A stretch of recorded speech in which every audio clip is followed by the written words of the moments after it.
இந்த ரூபிக் கியூப்ஸ்னு ஒன்று இருக்கும். கலர் கலராக இருக்கும். நம்ம இப்படி ரொட்டேட் பண்ணி ஒரு கலராக சேர்க்கணும். அது வந்து பல வருஷமாக இருக்குது. 1970லேருந்தே இருக்குது. இப்போ வந்து என்ன பண்ணியிருக்காங்கன்னா, ஜப்பான் வந்து அதோட 50th ஆனிவர்சரி வந்து செலிப்ரேட் பண்ணியிருக்காங்க.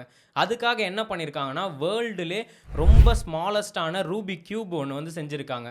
அதோட வெயிட் பார்த்தோன்னா 0.33 கிராம்ஸாம். ஆனால் வந்து நம்மளால் இந்த ஹேண்ட்ஸ் வச்சோ இல்லை இந்த ஃபிங்கர்ஸை வச்செல்லாம் அதை யூஸ் பண்ண முடியல.